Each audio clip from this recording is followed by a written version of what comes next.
Ну вот если говорить о газификации населенных пунктов в республике вообще, то давайте мы вспомним, что газовая промышленность в нашей республике существует уже более полувека.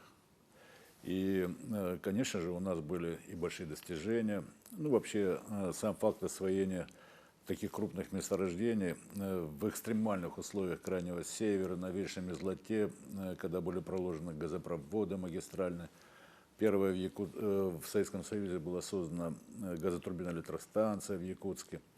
Все это делалось. И, конечно, это сыграло большую роль и в экономическом развитии республики для людей. Шла и газификация населенных пунктов, но она до поры до времени, значит, шла достаточно медленно, потому что все-таки это была задача сначала создать магистрали в советское время, да? Ну и потом это уже был такой ведомственный подход, главная добыча и так далее, значит, а все остальное это уже как бы второстепенно. В 90-е годы, конечно, не было такой возможности, что ли, масштабно развивать газификацию населенных пунктов. Она шла, но как бы таким невысокими темпами, потому что, вы сами понимаете, это была очень кризисная такая, переломный момент в жизни нашей страны. Ну вот наступили 2000-е годы, и мы подошли к такому моменту, когда дальше медлить с газификацией было уже просто невозможно.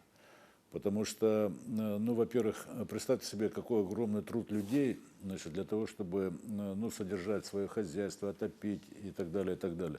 Это же, знаете, в старину, еще раньше, когда были большие семьи, значит, что один человек, значит, он в семье круглый год в среднем был занят на то, чтобы снабдить дровами, значит, свое жилище и хозяйственные постройки.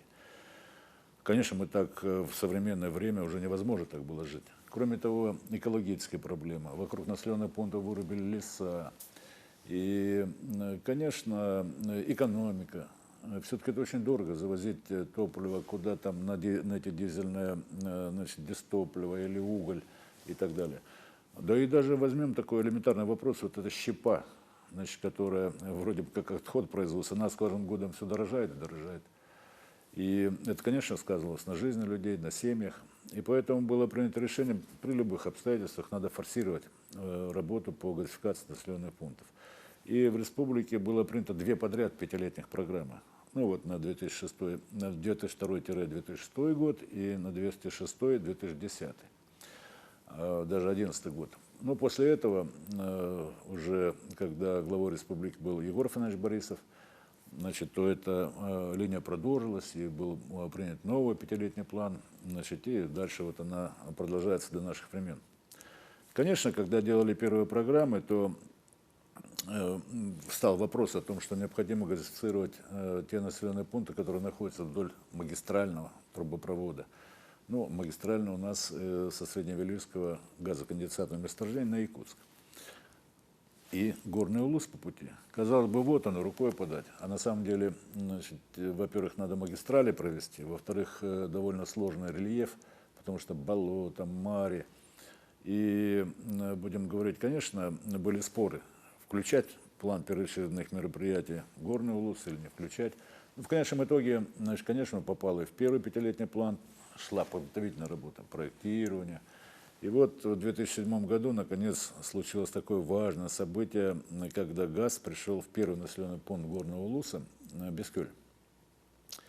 А мне довелось присутствовать при этом, и я помню, какая была радость, значит, в селе Бескюль, как люди это тепло воспринимали. Ну, я заходил и в жилые дома, и семьи, особенно многодетные, очень радовались. На меня большое впечатление произвел музей в Бескюле, такой великолепный, знаете, чувствовалось такое отношение людей к своему родному селу, и тут газ пришел. А потом было запланировано дальше продолжать работы, и повели трубу на Кюрлях. Значит, эта работа была закончена в 2008 уже году, и началось проектирование и подготовительные работы на газопроводе уже дальше, через СМО на Бергистях.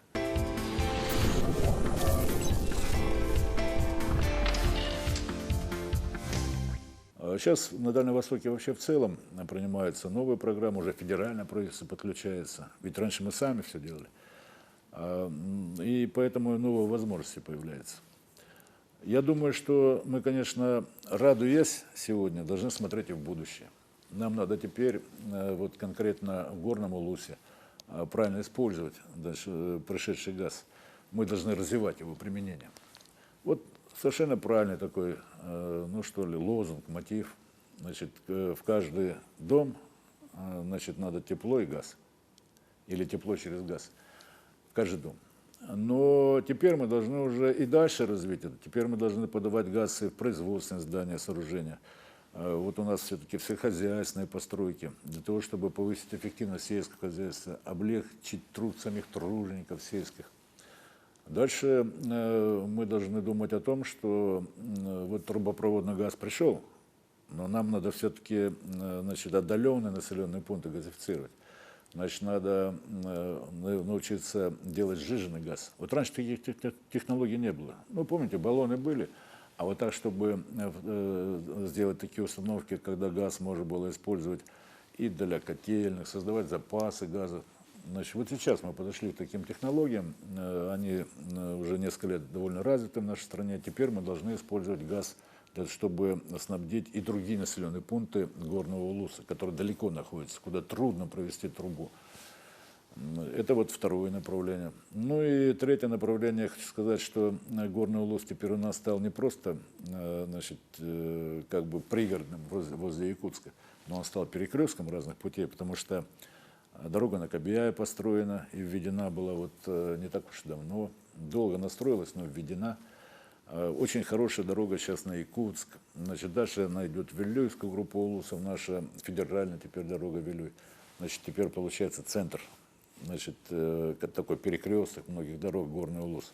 Поэтому надо теперь использовать сжиженный газ и в качестве моторного топлива, заправочные делать. В общем, впереди у нас такая большая работа, и останавливаться нельзя, надо дальше вперед и вперед.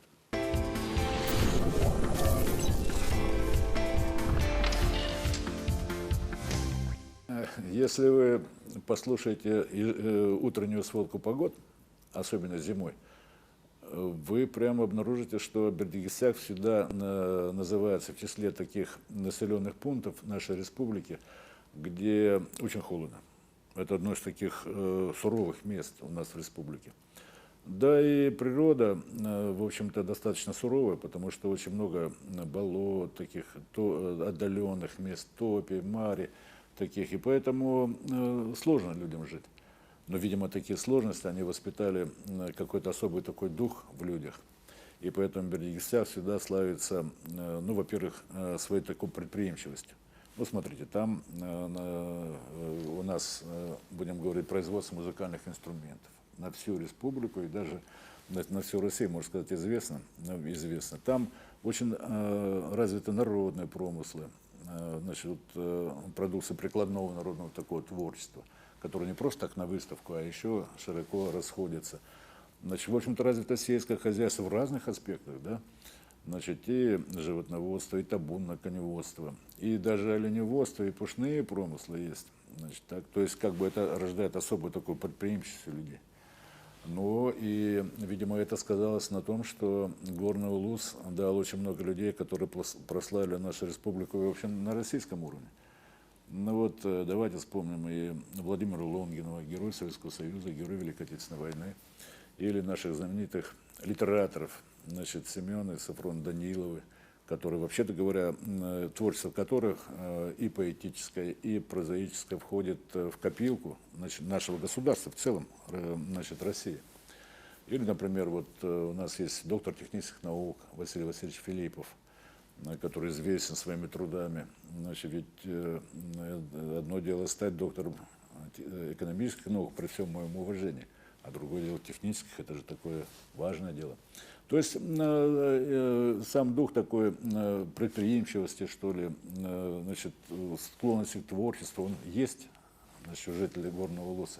А теперь появляется возможность еще больше раскрыться, потому что и дорога, значит, великолепная федеральная дорога, значит, и я говорил, значит, он стал перекрестком, узлом разных дорог, и газ пришел, и вот тебе Якутск близко. Значит, столица, значит, будем говорить.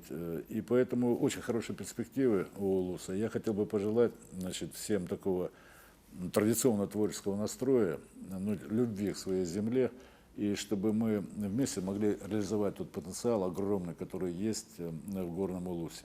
Конечно же, значит, я сегодня от всей души поздравляю жителей Бердикестяха и в целом Улуса, потому что Бердикестях все-таки это столица, и большая часть населения там живет.